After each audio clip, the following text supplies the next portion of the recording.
गेल्या काही दिवसांपासून संपूर्ण राज्यभर मराठा आरक्षणासाठी सर्वेक्षण सुरू आहे. 23 जानेवारीपासून ते 31 जानेवारीपर्यंत हे सर्वेक्षण चालणार होतं, पण त्याला 2 फेब्रुवारीपर्यंतची मुदतवाढ देण्यात आली होती. पण आता ही मुदत संपल्यानंतर मराठा आरक्षणाच्या सर्वेक्षणाला कोणत्याही प्रकारची मुदतवाढ मिळणार नसल्याचं राज्य मागासवर्ग आयोगाकडून सांगण्यात आलेलं आहे. आणि त्याचप्रमाणे 2 फेब्रुवारी रोजी रात्री 11:59 म्हणजे आज रात्री 11:59 सर्वेक्षणासाठी वापरलं जाणारं सॉफ्टवेअर जे आहे, ज्याच्यामध्ये सर्व डेटा फीड केला जाणार होता, हे सॉफ्टवेअर सुद्धा बंद केलं जाणार आहे आणि तशा सूचना सुद्धा सगळ्यांना देण्यात आलेल्या आहेत. सॉफ्टवेअर बंद झाल्यानंतर उद्या सकाळी 10 वाजता सर्वेक्षण पूर्ण झाल्याचं प्रमाणपत्र प्रत्येक जिल्हाधिकाऱ्यानं आणि महानगरपालिका आयुक्तांनी मागासवर्ग आयोगाला पाठवणं सुद्धा बंधनकारक करण्यात आलेलं आपल्याला दिसून येते.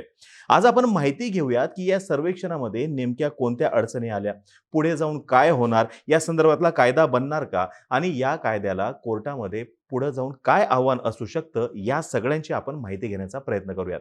नमस्कार, मी अरुणराज जाधव बोल व्हिडिओवरती तुम्हा सर्वांचं अगदी मनापासून स्वागत करतो. आता सुरुवातीलाच हे सांगतो, हे सर्वेक्षण प्रचंड आव्हानात्मक होतं. किती आव्हानात्मक होतं याची आयडिया देतो थोडक्यात. मराठा आरक्षणासाठी जे सर्वेक्षण घेण्यात आलं त्याच्यामध्ये 2,12,00,000हून अधिक घरांचं सर्वेक्षण पूर्ण करण्यात आलं. 23 जानेवारीपासून ते 2 फेब्रुवारी म्हणजे आजच्या तारखेपर्यंत हे सर्वेक्षण करण्यात आलं, ज्याच्यामध्ये 36 जिल्हे, 27 महानगरपालिका आणि 7 कॅन्टोन्मेंट बोर्ड यांचं सर्वेक्षण करण्यात आलेलं आहे.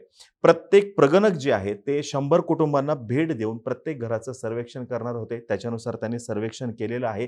सर्वेक्षण झालेल्या घरावरती मार्कर पेनाद्वारे ते तिथे एक साईन करणार होते, एक चिन्ह बनवणार होते आणि सर्वेक्षणाचं काम जे आहे हे आता सांगितलं तसं 23 जानेवारीपासून ते 2 फेब्रुवारीपर्यंत चाललेलं आहे आणि याच्या अंतर्गत प्रत्येक कुटुंबाला भेट सुद्धा दिली गेलेली आहे. प्रत्येक कुटुंबातील एका सदस्यानं घरी थांबून सर्वेक्षण करायला येणारे प्रगणक यांना आपल्या कुटुंबाची अचूक माहिती देणं अपेक्षित होतं आणि प्रशासनाकडून त्याचा आवाहन सुद्धा करण्यात आलेलं होतं की प्रत्येकाने या संदर्भातली अचूक माहिती द्यावी आणि त्याच्यासाठी राज्यभरातील 1,25,000पेक्षा अधिक प्रगणक, पर्यवेक्षक आणि अधिकाऱ्यांना प्रशिक्षण देऊन नियुक्ती करण्यात आलेली होती. आता ही माहिती दिल्यानंतर म्हणजे घरोघरी गेल्यानंतर माहिती घेतल्यानंतर ती माहिती अचूक भरणं हे सुद्धा प्रचंड मोठं आव्हानात्मक होतं. इथं ॲपचा प्रॉब्लेम होता, म्हणजे सॉफ्टवेअरचा प्रॉब्लेम होता. परत कनेक्टिव्हिटीचा सुद्धा इश्यू येत होता आणि वेगवेगळे इश्यू या निमित्ताने उपस्थित होत होते. आता बघा, मराठा समाजाच्या सर्वेक्षणासाठी एक प्रश्नावली तयार करण्यात आली होती. सर्वेक्षणासाठी ॲपही बनवण्यात आलेलं होतं. याच्या मॉड्यूल ए मध्ये कुटुंबाची मूलभूत माहिती देणं अपेक्षित होतं, म्हणजे नाव, पत्ता, तुम्ही मराठा आहात का, नसाल तर तुमची जात कोणती, असे एकूण 14 प्रश्न त्याच्यामध्ये होते. मॉड्यूल बी मध्ये तुम्ही कोणत्या घरात राहता, तुमचं कुटुंब संयुक्त आहे की विभक्त आहे, तुमच्या जातीचा पारंपरिक व्यवसाय कोणता, सध्या तुम्ही काय करता, तुमच्या कुटुंबामध्ये लोकप्रतिनिधी आहेत का, असे एकूण 20 प्रश्न होते. आणि मॉड्यूल सी मध्ये कुटुंबाची आर्थिक परिस्थिती काय आहे, असे एकूण 76 प्रश्न विचारले जाणार होते. आणि मॉड्यूल डी मध्ये समाजाच्या मागासलेपणाबरोबर 33 प्रश्न विचारले जाणार होते. आणि मॉड्यूल ई मध्ये कुटुंबाच्या आरोग्याबाबत एकूण 11 प्रश्न विचारले जाणार होते. असं हे सर्वेक्षण जाणार होतं आणि प्रत्येक व्यक्तीला म्हणजे त्या कुटुंबातील जी प्रमुख व्यक्ती आहे त्याने या संदर्भातली अचूक माहिती देणं अपेक्षित होतं. जर का मराठा नसेल आणि खुल्या प्रवर्गातील असेल तर कमी प्रश्न विचारून त्या खुल्या प्रवर्गातील जातीचंही सर्वेक्षण करण्यात आल्याचं सांगण्यात येते. आता या सर्वेक्षणाचा प्रमुख उद्देश काय आहे, तर मराठा समाजाचं मागासलेपण सिद्ध करायचं आणि कोर्टामध्ये टिकेल असं आरक्षण द्यायचं आणि त्याच्यासाठीच हे सगळं जोरदार प्रयत्न केले जात आहेत. आणि एकूण प्रश्नावलीमधून सरकारची या संदर्भातली इच्छाशक्ती सुद्धा दिसून येते असं म्हणलं जाते. सर्वेक्षण झालेलं असलं, मसुदा जारी केलेला असला तरी आरक्षणासाठीचा खरा लढा जो आहे हा सर्वोच्च न्यायालयातच लढावा लागणार आहे आणि तो सुद्धा सबळ पुराव्यानिशी लढावा लागणार आहे. कारण अगोदरच्या राणे समितीच्या अहवालानुसार आणि गायकवाड समितीच्या अहवालानुसार जे आरक्षण दिलं गेलेलं होतं ते माननीय न्यायालयामध्ये टिकलेलं नाही आणि ही वस्तुस्थिती आहे. पुरावे जर का सबळ नसतील तर काय होतं हे जाटांच्या आंदोलनाच्या वेळेस सर्वांनी पाहिलेलं आहे. मराठा समाजासाठीच्या आरक्षणाच्या मागणीबाबतही सबळ पुरावे सादर झाले नाहीत म्हणून सर्वोच्च न्यायालयाने अगोदरच्या अहवालानुसार देण्यात आलेलं आरक्षण फेटाळलेलं आहे असा आक्षेप सुद्धा घेतला जातो.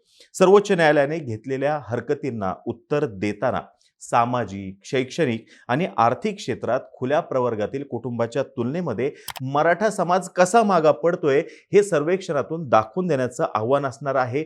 आणि हेच प्रश्नावलीच्या माध्यमातून सरकार साध्य करू इच्छिते, कारण की प्रश्नावलीमध्ये याचं उत्तर शोधण्यासाठीची काळजी घेतल्याचं अगदी स्पष्टपणे दिसतंय. सुप्रीम कोर्टाने आरक्षणावरती 50% मर्यादा घातलेली आहे आणि ही मर्यादा जर का ओलांडायची असेल तर तशी अपवादात्मक आणि असाधारण अशी परिस्थिती निर्माण झाली असल्याचं न्यायालयाला पटवून द्यावं लागणार आहे.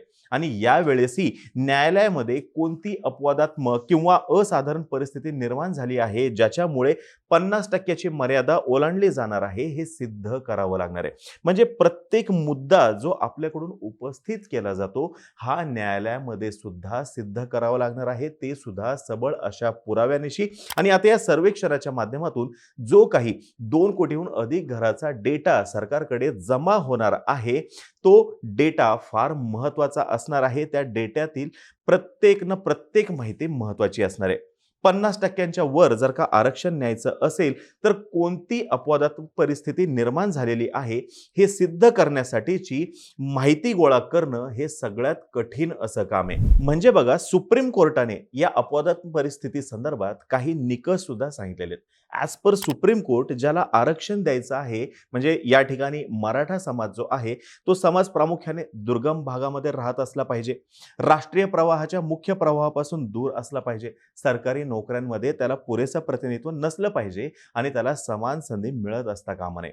आता हे निकष वरवर सोपे जरी दिसत असले तरी सुद्धा या निकषांची पूर्तता करण्यासाठी माहिती जमवणं जे आहे ते अत्यंत कठीण आहे असं अभ्यासकांचं मत आहे. आणि ते सुद्धा इतक्या कमी कालावधी, म्हणजे 23 जानेवारीला सर्वेक्षण सुरू झालं, 2 फेब्रुवारीला संपलं सुद्धा, आणि इतक्या साऱ्या अडचणी त्याच्यामध्ये येत असताना हे सिद्ध कसं करायचं हे प्रचंड मोठं आव्हान आहे.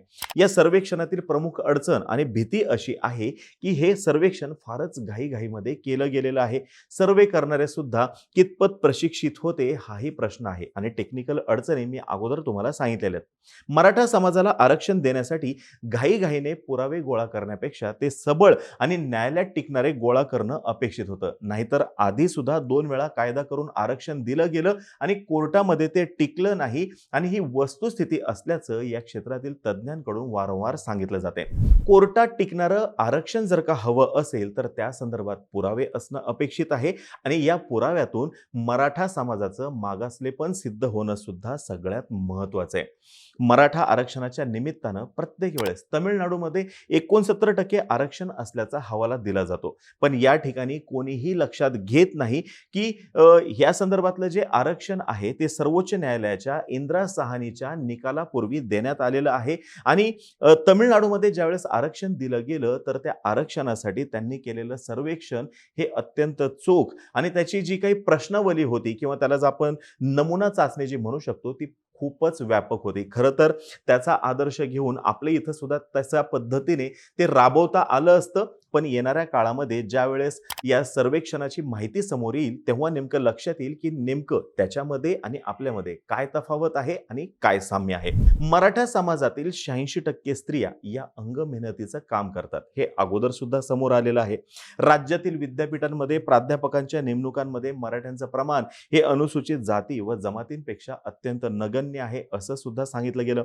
पुणे विद्यापीठामध्ये केवळ 9 मराठा प्राध्यापक आहेत. मुंबईमध्ये मराठा प्राध्यापक व सहप्राध्यापक यांची संख्या 0 आहे. अशी वेगवेगळी माहिती सातत्याने समोर आलेली आहे.